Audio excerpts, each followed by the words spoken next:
Okay, my friends, we get to our gospel passage, which is the passion of our Lord Jesus Christ according to Mark. So, just a couple things that are a little bit different for this reading of the passion is that there are different options for the ways to read it. So, just really simply, there's a short version and a long version, but there's also the option for either the deacon or the priest to read the entire thing all the way through, or what you've perhaps seen as well is that there's an option to break up the passage into different parts, where there's the priest will read the part of Jesus, but then there's maybe someone who will read the part of a voice. Another person will read the narrative part, the part of the narrator, and then there's the crowd, which may be the entire congregation response. So anyway, so this is something that happens fairly commonly on Palm Sunday as well as on Good Friday. These different parts that are broken up so that I don't know, people enter into this story. It's kind of a dramatic thing of like, when the crowd is crying out to crucify Jesus, the entire congregation is shouting this, crucify him, crucify him. And it's just like, oh man, like why? If we're really paying attention, I'm shouting to crucify Jesus. Now I know that I'm just reading a part, but the mystery here is that we're aware that our sins cause, at least in part, cause the crucifixion of Jesus. And so in a very real way, we are crying out, crucify him, because we continue to sin. We continue to be not fully transformed by his grace. So anyway, so that's one thing that you could perhaps expect. And so because of that, there's a different, like the gospel is read without candles, without incense. There's no greeting, there's no signing of the book. It's just you just kind of jump right into it, as the case may be. Okay, and then at a certain point in the gospel, which we'll point out, when Jesus dies on the cross, when it announces that he dies on the cross, everyone will kneel for just a brief moment. Okay, so like I mentioned in the last session, this passage is very, very long. Chapter 14, verse 1, all the way through chapter 15, verse 47. So 2 full chapters of the Gospel of Mark, which are quite long chapters, actually. So I use this thing called the Magnificat, and it has all the readings in it. And in the Magnificat, it's like 6 pages long or something like that, this Gospel passage is. So even while I'm planning to take a longer period of time to go through this passage, even then, I probably won't be able to talk about everything that I would like to talk about because it's just very long. And I don't know, it seems like there's probably a limit to the video length or something like that. So anyway, so just be fully aware that this is, I'm not going to rush through this. I sometimes might rush through some passages, but I'm not going to with this one because I just think it's really worthwhile to take some time, some real time. And so maybe you need to listen to this next week during Holy Week, which could be a beautiful thing because, of course, this passage, it covers several days, not just like one day, not just a couple of days, but it covers several days. We started our Mass on Sunday, this coming Sunday, with the entry of Jesus into Jerusalem, which is about a week prior to his crucifixion and resurrection. So it covers several days. Okay, let's jump in. So I don't know exactly what I'm doing. I'm going to read a chunk, and then I'm going to give some commentary, and then we'll read some more, and then I'm going to give some commentary. It might be worth your while to grab something like a Bible, if you've got a little periodical. I don't know what it's called, a missalette of sorts that you can follow along, or you can find something online that just type in daily Mass readings, and you can find the readings for Palm Sunday. So anyway, so let's jump in. Okay, Mark says, the Passover and the Feast of Unleavened Bread were to take place in 2 days' time. Okay, so this, just real briefly, I'm not going to do this with every little sentence, but real briefly, these are things that are founded in the Old Testament. So in Exodus chapter 12, of course, is when God delivers his people by the hand of Moses with the Passover lamb. They were to take the lamb to slaughter it, a male lamb without blemish, to kill the lamb, put the blood on the doorpost, and then to eat the flesh of the lamb that night. And that night the Lord preserved those people from death. He passed over their houses and then went to the houses that did not have the blood of the lamb, that did not eat the flesh of the lamb, and killed the firstborn of the land, of man and beast alike, which ultimately sets them free from slavery in Egypt, to run into the Red Sea, to cross the Red Sea, and then to get into the desert. And the Lord commands them to celebrate this as a memorial ritual, that every year after the Passover, the people were to keep the Passover on the 14th day of the month of Nisan. That is to say that they were to enter into it, not as though it was something that was back then, but to remember it with God's memory. God works outside of time. So for God, there's no past and there's no future. For God, everything is in the present moment. So when they enter into the celebration of the Passover, it's like the past mysteriously becomes present. So anyways, they did this, and of course they did it all the way up to the time of Jesus, and kind of through the time of Jesus. The Passover nowadays is a little bit different because the temple has been destroyed. So they would keep the Passover by bringing lambs to the temple for sacrifice, and they would slaughter the lambs, and then they would pour the blood of the lambs on the altar, and then ultimately they would crucify the lambs. They would bring a rod and go up the backside of the lamb, and then another rod to go over the shoulders of the lamb, and basically crucify the lamb and bring the lamb back to their homes where they could enjoy the meal or eat the meal. And there's a certain ritual that they would follow with all of that, and different cups of wine, which we'll talk about I think a little bit later on. So anyway, so they had this ritual thing that was going on up to and through the time of the temple, because they could offer sacrifice. But once the temple is destroyed, there's no ritual sacrifice that can take place. So now Jewish people will still remember the Passover, but they won't celebrate it in the same way because it is no longer a sacrificial feast. You can't celebrate it in the same way that they could back then. So anyway, so that's something that Jewish people will still remember today, just not in the same kind of way. And then it says the Feast of Unleavened Bread. So in the book of Leviticus, chapter 23, the Lord gives instructions that after the 14th day, on the 15th day of the month, the people are to celebrate for 2 weeks this Feast of Unleavened Bread, which is just a further reminder of what? Well, of one, to get the leaven out of their lives. And what is leaven? Leaven is something that it's unclean. It's considered unclean. I heard one biblical scholar talk about this. Think about leaven. What does it do? Well, it eats the sugars in a certain thing, and then it expels them by way of gas. So it's kind of like I mean, we don't think anything of it, but in some ways it's like, the gassiness of the whole thing, it kind of makes it kind of gross in a sense, if you let yourself think about it. Now, it's not ultimately gross, but anyway, so it's a sign of being unclean. This sense of eating something and then discarding it. And so to eat something that is unleavened is to say no, actually I want to purify my life.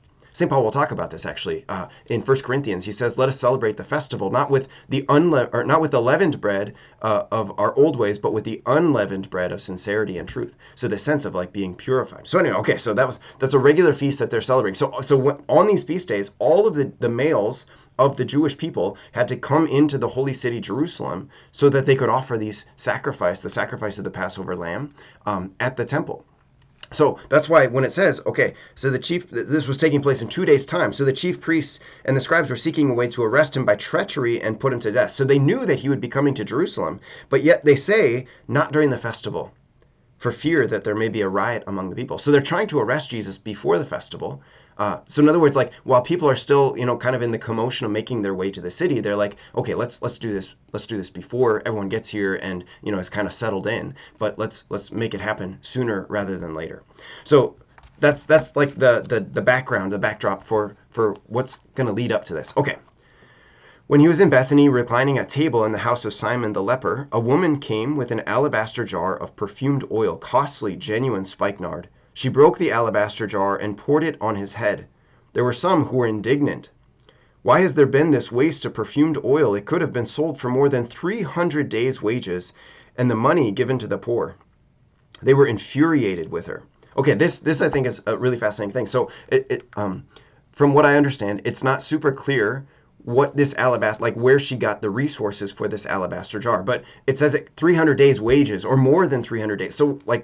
So the Jewish people, they don't work on the Sabbath, so that takes away 52 Saturdays of the year, but they would work on the other days, or they could work on the other days. So we're talking about an entire year's wages of funds that went to buy this alabaster jar of ointment, or that could have purchased this alabaster jar. So anyways, it's just we're talking about a huge amount of money. I mean, in modern day language, a modest number would be 50 to 60,000, so maybe, I mean, I know people make less than that, I know people make more than that, but so I'm saying, kind of a modest number is $50 to $60,000. It's a huge amount of money. My favorite interpretation of this, and there's whether it's true or not, but my favorite interpretation of this is that this could have been this woman's dowry. Back then when men and women got married, there was oftentimes, or maybe always, I don't really know, a dowry that accompanied the bride. that would be something of like an inheritance that the bride and the bridegroom would inherit. And so this woman, by pouring out this alabaster jar that could have been like her dowry, that is to say, like her future prospects for marriage, she's pouring it out on Jesus, wasting it in a way. It says, right? Why this waste? And and that, I think, is just kind of an incredible thing that this woman, like, she sees in Jesus someone who's worth wasting everything on.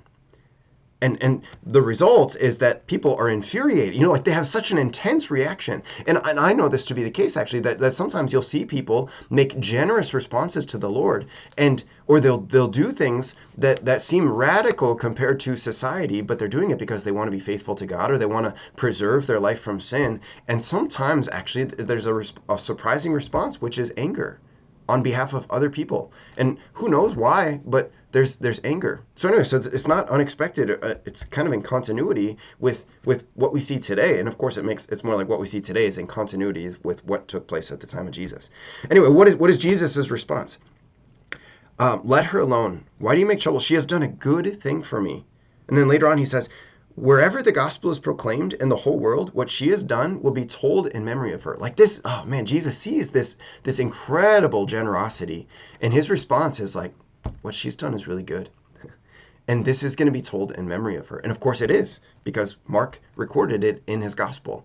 It's told in memory of her. So that everywhere the gospel is proclaimed, people remember this woman and her radical generosity toward the Lord, just flinging away $50,000 to $60,000 worth of this costly, genuine spikenard oil. That's incredible. Okay, so then what happens? So then it's like then Judas Iscariot, one of the 12, went off to the chief priest. So it's like this is the thing that causes Judas to go. And we know from other gospels, and maybe even from Mark as well, but we for sure know from other gospels that Judas, he handled the money. And that I don't remember which gospel tells us this, but he used to take money from it. He would steal money from this community of people. And so you could imagine, he who's become greedy, he who's become lustful toward money, he sees Jesus encouraging this woman to just throw her money away on him. And it's like, okay, fine, I'm fed up with this. That could be the mentality. And so he goes to what? To look for an opportunity to hand him over. Because why? They promise him money. So they promise him what Jesus is not promising. And so in as a result, they're looking for an opportunity to hand him over. So that's big. Okay, so on the first day of the Feast of Unleavened Bread, when they sacrificed the Passover lamb, his disciples said to him, where do you want us to go and prepare for you to eat the Passover? So this is big, because they're like, okay, well, the festivals are here and beginning. And so like we gotta get ourselves going. We gotta get ourselves on the way. So fascinating thing. So I guess maybe I should have done a little bit more research. So it says on the first day of the Feast of Unleavened Bread, when they sacrificed the Passover lamb. So maybe the Feast of Unleavened Bread didn't come directly after the Passover, but maybe there was something of a crossing over of these days. Anyway, sorry, I should have researched that a little bit better. Anyway, so they're asking this question. Now, this is a fascinating thing. So they're asking Jesus this question, and you would think if Jesus, like, he could have just told them, okay, go down the street and turn left, and we're going to be on Maple Street, and we're going to eat there. He doesn't give explicit directions, but instead, what does he say? Go into the city, and a man will meet you carrying a jar of water. Follow him wherever he enters. Say to the master of the house, the teacher says, where is my guest room, where I may eat Passover with my disciples? He will show you a large upper room, furnished and ready. Make the preparations for us there. So there's a couple things going on here. So first, Jesus doesn't give explicit directions. Why doesn't he give explicit directions? Because he knows that Judas, he knows this, that Judas is going to betray him, and that Judas is looking for an opportunity to hand him over. So in other words, what Jesus is trying to do, he's like, okay, I'm going to hand myself over, but we need to do this. We need to have this Passover feast. And so he doesn't give it. So he sends these two disciples so that it remains secretive, so that Judas, finding out where the location is, can't go and find the Pharisees and say, hey, he's here. We gotta interrupt this meal. But instead, Judas is just part of the gang, and so like he won't know until they get there. That's what's going on here. That Jesus is being secretive for the sake of whatever he's about to do at this Passover meal. That's really important. Now, what are the signs there to look for? A man carrying a jar of water. Well, this is something that men didn't normally do at the time of Jesus. This was something that women would have done, carrying jars of water. So that I suppose is like like, okay, you're going to see this unusual thing, because a person could hear this and be like, oh, well, I mean, the city's pretty crowded. Won't I see lots of men carrying jars of water? Well, it seems to be the case that no, you won't. You'll see a man, and then what? Then he will show you where we're to eat. The next thing I want to point out is that this would have been a little bit unusual. Maybe very unusual, but at least a little bit unusual. It was custom. I mean, this was part of the script was eating the Passover with your family. That the son of the family had a role to play in the script, and the father of the family had a role to play in the following of the script of the Passover. So for Jesus to eat his Passover with his disciples, knowing that, like Peter, for example, was, I mean, we know that he had a mother-in-law, so we know that he was married. Whether he was, with his wife, or whether he had kids, it seems like there are no kids involved. But just would have been a rather unusual thing for Jesus to eat with his disciples rather than with family. So anyway, so there's that. Okay, so they go off, they prepare the Passover, and then while they're at table, so this is really important. Now they're entering into the Last Supper. So the Last Supper is a Passover meal, which means it is a meal during which they remember God's mighty acts back in the book of Exodus, but they don't just remember it like it's back then, they're remembering it with God's memory, which means the past mysteriously becomes present. That's so important, because what Jesus is about to do is he's about to institute a new memorial ritual where, again, when his disciples remember this memorial ritual, it is with whose memory? Well, Jesus. But who's Jesus? Jesus is the second person of the Holy Trinity, which means he's God. And so it is with the memory of God where the past mysteriously becomes present. So that's ultimately what the Last Supper is getting at. But we got to keep reading. Okay. So he says, one of you will betray me. And they're distressed by this. Of course, right? Like, wait, what? Someone's betraying you? Like, we have a traitor among us? And what I find fascinating is, like, surely it's not I, right? Like, the sense of, it's not me, is it? And it's just kind of a strange thing that they're asking this question, and yet they're asking the question.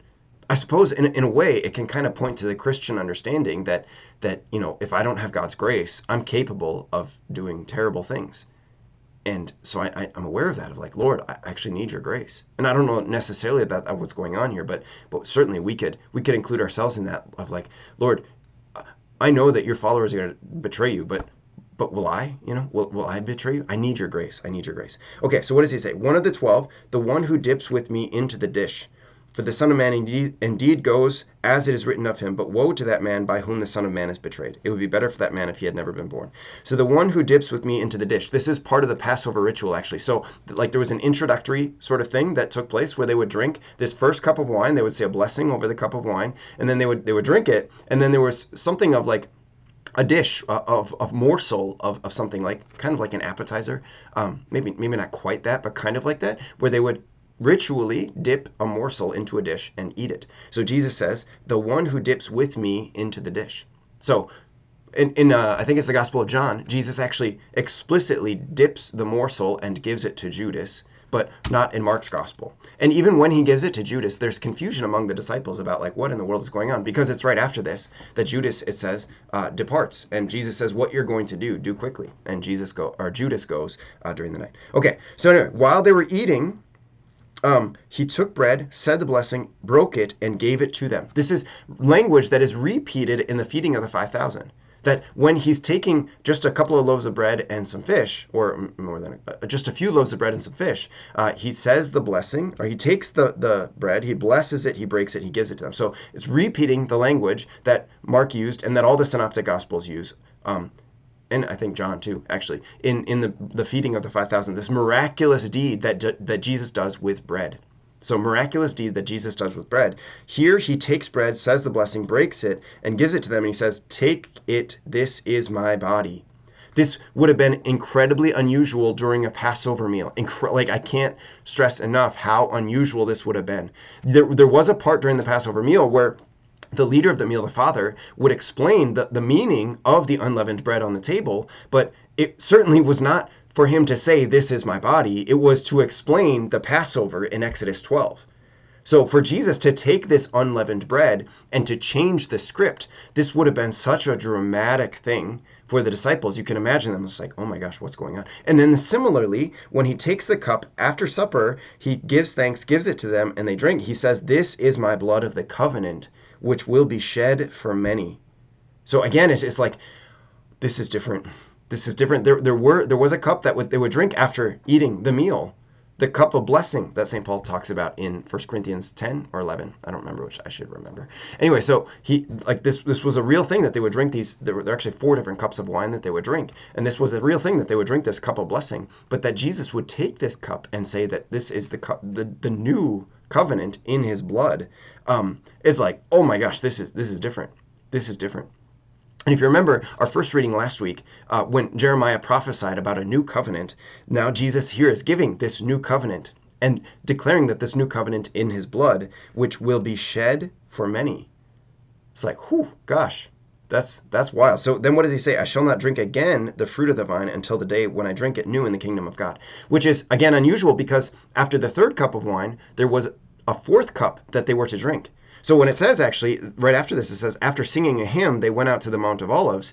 So that the hymn was part of the ritual, the great Hallel, that they would sing, actually, Psalms 113 through 118 during the Passover ritual. And so, like, singing the hymn, there should have been a 4th cup mentioned, a 4th cup of wine mentioned of drinking the meal. Now, they don't mention all 4 cups. And so, some people would say, well, surely it's implied that they went there. But it says, right after singing a hymn, they went to the Mount of Olives. So it seems like there's missing something in the Passover ritual, which again, for the disciples of Jesus to be a part of this meal, that if indeed they skipped the 4th cup, there's like, oh wait, we didn't finish the meal. Jesus, I know you're doing something different here, but we didn't finish the meal. And we're going to see actually that Jesus will drink wine again, but not until the very end of the sacrifice, which we'll see what that looks like. Okay, Jesus said, all of you will have your faith shaken, for it is written, I will strike the shepherd, and the sheep will be dispersed. This comes from Zechariah chapter 13. Then Peter is like, okay, hold on a minute, Lord. You've given me this special role, and so even though they're all going to have their faith shaken, I will not. Mine is going to be firm and steady. And Jesus is just like, no, I tell you, this very night, before the cock crows twice, you will deny me 3 times. Before the cock crows twice, Peter, you yourself will deny me 3 times. And he's like, no, even if I have to die, I will not reject you. And they all spoke similarly. They're all just like, so it's not like a private conversation. It's just that Peter is trying to step out and trying to be firm. And so as a result, like all of them are like, no, Lord, like same for us. And it's just like, okay, well, just give it a minute and see how it goes. Okay, then they came to a place called Gethsemane. Gethsemane means press of oils or oil press. What's going to happen here? Well, Jesus in this garden, he's going to what? He's going to sweat like drops of blood. That he's going to be pressed in hard by what is to come. He's going to experience the oil press as it comes over him and causes this liquid to flow from him. That's what's going on here. So this place of Gethsemane. Okay, so that he said to his disciples, sit here while I pray. And then from there, so they're all 12 together. Well, actually, Judas isn't here. Yeah, Judas isn't here. So they're all 11 there, plus Jesus. And what? He takes then from that 11, Peter, James, and John, which are the same 3 that he takes with his transfiguration. The same 3. He takes them and he brings them a little bit further into the garden. And he says, my soul is sorrowful, even to death. Remain here and keep watch. Keep vigil. Stay awake. That's the idea. Stay awake because I'm going through this trial. I'm going through this ordeal. And this is actually, so on Holy Thursday, what happens? On Holy Thursday, of course, we have Mass, and we celebrate the Mass of the Lord's Supper. So it's like we ourselves enter into the mystery of the story unfolding before us, where Jesus gives the priesthood, he gives the Eucharist. But then at the end of the Mass, there's a procession with the Eucharist to a side chapel or to a chapel of repose. And then from there, people are invited to stay and keep watch with Jesus up to about midnight. If not every parish does go until midnight, but to stay and keep watch with the Lord Jesus, because we're entering into the story. So by entering into the story, we receive in some ways the same command from Jesus. Keep watch, keep vigil, stay awake, and be with him as he prepares to go through this ordeal. That's the reason for staying up a little bit later on Holy Thursday after the Mass, so that we can be prepared to just help Jesus prepare ultimately. And now we know, of course, 2,000 years later, we know that he's already sacrificed his life and that he's already risen from the dead. But remember The memorial ritual that Jesus prescribes is a similar memorial ritual that is prescribed in Exodus, which is that the past mysteriously becomes present. And so, in a real way, when we're celebrating the Triduum, Holy Thursday, Good Friday, Holy Saturday, and finishing with the Easter Vigil and Easter Sunday Masses, we're entering into the story in a real way as though the past is mysteriously becoming present. And so we're entering into that. And so, like that even can just inform the way that we live during these 3 days of Holy Thursday, Good Friday, and up to and through the Easter Vigil. The way that it's like I'm entering into the story. And so even though I know that Jesus has already gone through his passion, that he's already died, he's been crucified, that he's been laid in the tomb, that he's already risen from the dead, even though I know that, by entering into the story in a real way, it's like I really truly want to enter into it. Okay, we got to keep moving. Okay, so he advanced a little, prayed to the ground. He says, Abba, Father, all things are possible to you. Take this cup away from me. What is this cup? Well, remember, there were 4 cups for the Passover. So anyway, so not everyone agrees with this, but some scripture scholars will say this cup is the 4th cup. In other words, Jesus knows that he still has to finish the Passover meal, but how is he going to finish it? Well, he's got to finish it after or once the sacrifice has been completed. And what is the sacrifice? It is his crucifixion. And even if it's not the 4th cup of the Passover meal, it is still like this chalice, this cup of suffering, to drink this cup of suffering, of crucifixion that is coming my way. And so he's praying like, Father, let this pass me by. Yet not what I will, but what you will. This is so important. Not what I will, but what you will. Like this surrender of Jesus. This is so important because as disciples, we want to imitate him. And so when we encounter difficulties in our life, it's like, not what I will, but what you will, Father. That's the idea. Okay, keep on going. So he returns, he finds them asleep, and he says to Peter, Simon, are you asleep? Could you not keep watch for 1 hour? This, I think, is where we get the concept of praying a holy hour, actually. To stay awake with Jesus, even for 1 hour, he says. There's something of like a mini rebuke in this. Like, could you not even stay awake for an hour? Like, oh, man. Anyway, so pray that you may not undergo the test. The spirit is willing, but the flesh is weak. So this is just, again, it's like a further principle that we know that in a fleshly kind of way, we are drawn toward comfort, we are drawn toward pleasure, we are drawn toward sinfulness. Even though our spirits internally might be transformed and might be prepared and eager, like Peter, I will not deny you, our flesh naturally is drawn toward rebellion. Naturally drawn away from God and toward worldliness. And so BJ is like, you got to pray for this. You got to pray. Oh, so now another fascinating thing. Withdrawing again, he prayed, saying the same thing. Jesus repeats his prayers. Sometimes people will get on Catholic Christians for repeating our prayers. Jesus himself repeated his prayers. That's big. Okay, so the same thing takes place. All these things, they can't keep their eyes open. They struggle. He returns and prays again. They can't keep their eyes open. And then he comes. He's like, okay, well, here's the deal. This is the hour. So now you got to get up because why? My betrayer is at hand. Then while he was still speaking, Judas, one of the 12, arrived, accompanied by a crowd with swords and clubs who had come. And then he gives this signal. He says his betrayer had arranged a signal with them saying, the man I shall kiss is the one. Arrest him and lead him away securely. Now, I don't know why a kiss. But, why couldn't he just say, like, that's the guy right there? I suppose because he needed to draw close to Jesus so that he could kind of apprehend him in a way, maybe? I'm just thinking about this right now. I'm not sure. Anyway, so he does it. He comes and he kisses him and he says, Rabbi. This false piety, this false devotion that he reveals, which is something that can still be revealed among Christians today. A false piety, which is like, no, I love Jesus, I care for him. Meanwhile, I'm not going to live my life for him at all. I'm actually going to betray him in the way that I live my life, the way that I speak, the way that I think. So I might externally express piety and devotion toward him, but in reality, I'm not at all interested in any pious thoughts about Jesus and any real devotion toward him. Anyway, so one of the bystanders draws his sword, strikes the priest, and cuts off his ears. We know from the other Gospels that this is Peter, but Mark doesn't say that. He just says one of the bystanders. And anyway, then this is just like, okay, Jesus is just like, here's the deal. I'm giving myself up. You could have arrested me at any time.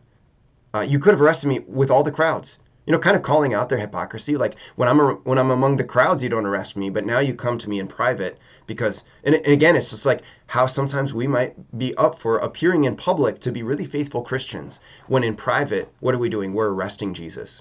We're bringing him out to his crucifixion. Okay, then they all left him and fled. So this prophecy that Jesus says, you will all betray me. And they're all like, no, we won't do it. And then they all left him and fled.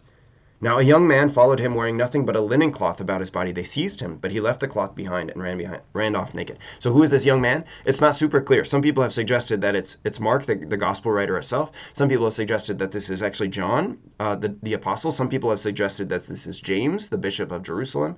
It's not abundantly clear who this is, but a lot of scripture scholars, it seems like this is gaining momentum, that this is John, excuse me, this is Mark, not John, that this is Mark, who would have been present perhaps at the Last Supper. And then he hears about the commotion. He sees that they go out to the garden.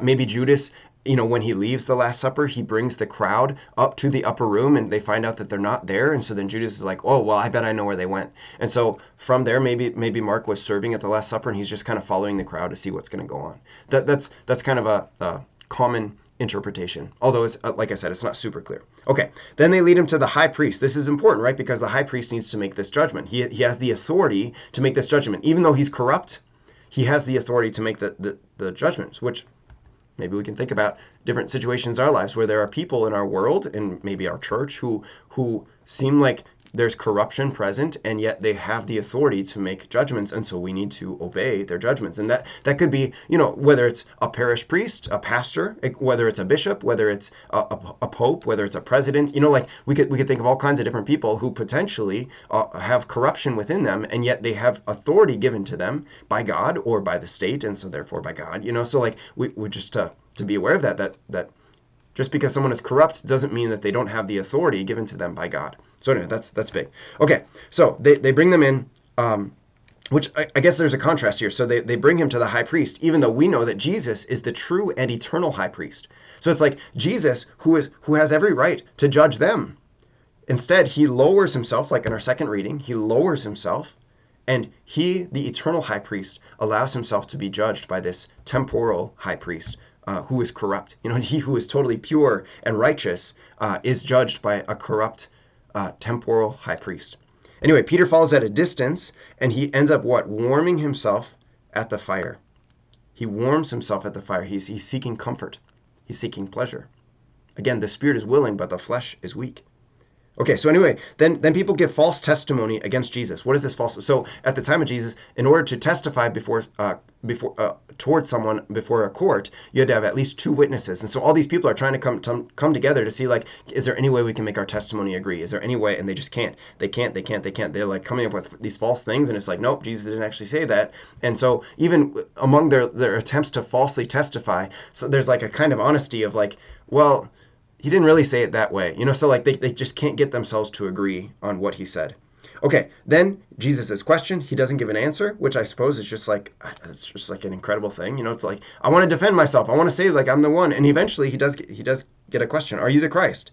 And he says, I am, and you will see the Son of Man seated at the right hand of the power and coming on the clouds of heaven. So this is a quote from Daniel chapter 7, actually, where Jesus is actually claiming divinity for himself. He's like, I'm the one.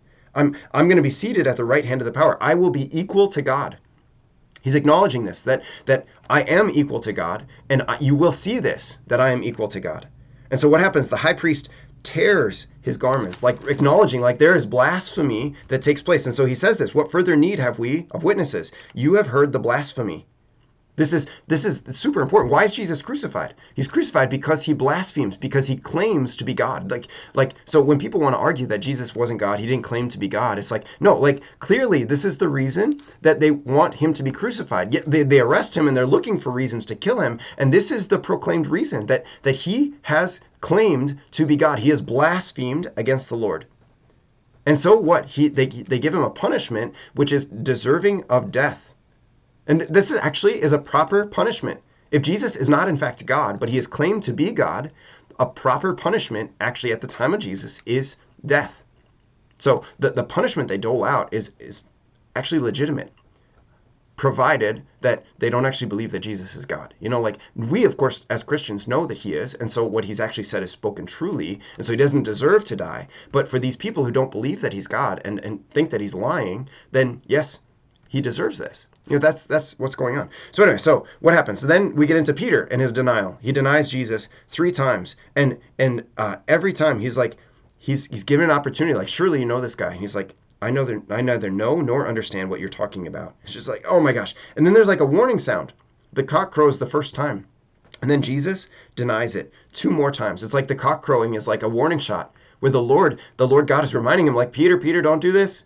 And yet he just continues to deny him. And immediately a cock crows a second time. And Peter remembered the word, and he breaks down and he weeps. He's very sad. And then there's a little bit of a jump. It says, as soon as morning came. So in other words, there's a jump where Jesus just spends the night in prison. He just spends the night, and you just imagine how lonely that must have been. And yet at the same time, how he also knows, like, this is part of the plan. This is my plan of attack, actually. So there's like maybe the human side of things, which is like I've been abandoned and rejected by my disciples as I predicted. But then also there's the divine side of like, this is actually going according to plan, because I intend to carry this out to its fulfillment. And it's not that Jesus is like separated from himself. It's just that there is within him the fullness of humanity and the fullness of the Godhead. And so it's just like, okay, well, there's maybe 2 different perspectives that he shares all at the same time. Okay, so anyways, he's asked a question: are you the king of the Jews? So Pilate is asking this. So Pilate, who's Pilate? He's the Roman leader. And so he asks a question not about like, are you the eternal high priest? Are you the one who is to come? But he says, are you the king? He asks him a very Roman question. Are you a king? And Jesus says, you say so. And then they continue to accuse him. Jesus gives no answer. Pilate, he wonders about this, and so then he's like, okay, well, let's just, this seems like it's just a misunderstanding. So let's say I'm going to offer to the people that they can have released to them a murderer, someone who has truly committed like vile and terrible crimes. I'm going to offer to release Barabbas. Barabbas, that name, it means son of the Father. So you've got Jesus on trial, who is the true son of the Father, and you've got Barabbas, who is like, that's just his name, the son of the Father, like a false son of the Father. And he's arrested for murder and rebellion. And he's like, who do you want me to release? Because he knows that it's out of envy that they hold Jesus. Wisdom chapter 2, verse 27, I think it says, through the envy of the devil, death entered the world. And so it's like there's this hint of like envy is motivating these people. And so therefore it is actually the devil who's motivating these people. And yet what happens? They demand Barabbas. And he's like, what do I do with Jesus? Crucify him, right? This is the part, if you're reading the parts in Mass and you're part of the congregation, this is the part where you're crying out for the crucifixion of Jesus. You're shouting it. And then he's like, what's the deal? And they just shout the louder, crucify him, crucify him. And so Pilate, wishing to satisfy the crowd, again, like a very human response of just like, I don't know what to do with this, and I just want to satisfy them. I want to get them to stop. I want to get them to shut up. I want them to be pleased. I don't want to cause any problems. And so I'm going to release Barabbas, and then I'm going to have Jesus scourged. Now this is again, it's just like a simple line in the Gospels, but scourging at the time. If you ever seen the movie The Passion of the Christ, like scourging is like they would take these leather whips and they would attach like shards of iron or bone, those kinds of things, and they would put them on the end so that when they scourged these people, like their flesh would literally tear and their blood would pour out from them. There'd be spikes on these things, and so like it caused the person who was being whipped, who was being scourged, to have a horrifying appearance. It's just like Jesus' flesh being torn from his body and his blood being poured out. So then from that place, he's handed over to be crucified. And so the soldiers lead him inside the palace, the praetorium. This is a Latin word, which is a hint for us that Mark actually is writing his gospel primarily for a Roman audience. We're going to actually see this even more closely in just a minute. Okay, so they lead him, they clothe him in purple, which is just the color that you would give royalty. So they're mocking him. That you would give to like an emperor. They weave a crown of thorns, not a crown of gold that he deserves, the finest gold that he deserves, but a crown of thorns, and they jam it into him. I was with some people recently, and they had like, a little mock crown of thorns in their church for their Lenten display, whatever. And this person like was like, oh, those thorns are sharp. It's like, yeah, Jesus had those pressed into his head. It's like, oh man, this is real. It's not just like pretend. It's not just play. But he was mocked, and he was given a crown of thorns that was jammed into his skull. They began to salute him, saying, "Hail, King of the Jews." Again, they're mocking him. They kept striking his head with a reed and spitting upon him. They knelt before him in homage, right? As though like they're worshiping him, but it's just false homage. They mocked him. They stripped him of his purple cloak and dressed him in his own clothes and led him out to crucify him. Then they pressed into service a passerby, Simon, a Cyrenian, who was coming in from the country, the father of Alexander and Rufus, to carry his cross. So Mark is writing this as like, oh, you know who Alexander and Rufus are, don't you? Simon is their dad. So Rufus is actually mentioned in the letter of St. Paul to the Romans. In the letter of St. Paul to the Romans, towards the very end, Paul mentions this guy named Rufus. And so Mark, if he's writing for a mostly Roman audience, of course it's going to make sense. Well, you know, Rufus is in your community. And so like his dad, Simon, is the one who helped Jesus carry his cross. So it's just like, that's kind of a fascinating thing that Mark just takes for granted that they know who these two people are, Alexander and Rufus. And so now they're learning who Simon is. Okay, then they bring him to the place of Golgotha, the place of the skull, which was just outside the city gates of Jerusalem. You couldn't, according to Jewish law, you couldn't, as a Jew, you couldn't participate in the death of a Jewish person within the city gates. You had to bring them just outside the gates. And so from there, they could crucify him. And this was a place, we know this because crucifixion is what it was. This crucifixion was something that was very public. And so they bring him outside the city gates, again, not just so that he's outside the city, but also so that lots of people could see him. That was the point, actually, is that people would see the disfigured appearance of this person. They would see that he's been crucified, the death of a slave, and they would understand, okay, if I associate myself with this person, this is my future. And so I shouldn't associate myself with this person. That's what's going on here is like very public, very external displays of fear, like intending to bring about fear and trepidation so that people are just like, I got to stay away from this guy. And so they offer him wine drugged with myrrh. So this was common, actually, that they would give to people who are being crucified or people who are being executed. It's like a numbing agent that when you receive it, it's like it causes your senses to grow dull, so that as you're experiencing the pain of the crucifixion or the pain of whatever it is that you're experiencing, you wouldn't feel it as much. It's similar to like Novocaine or again, morphine, that kind of thing that we give to people before surgery or when they're on their deathbed and they're just kind of suffering, and that, like, we just give them this so that they can be a little bit more comfortable. Like, that's the purpose of this. But what does it say? It says he did not take it. Why? Because he said, I will not drink the fruit of the vine until the kingdom of God comes. So he won't take it. And other people would say, well, he didn't take it because Jesus wants to experience the full effect of the suffering that sin causes. He doesn't want to numb the effect of sin, but instead he wants to experience the fullness of what my sin does to him and of what your sin does to him, which is just like, oh man, that's powerful. Okay, so then they crucify him. They divide his garments by casting lots. And it says what? It was 9 o'clock in the morning when they crucified him. So this is big, really important, I'd say. On Good Friday, I would recommend spending from 9 o'clock until we're going to see that it's about 3 o'clock that he dies and he breathes his final breath. So from 9 o'clock until 3 o'clock on Good Friday, I just really encourage you to try to be quiet and prayerful if you're able to.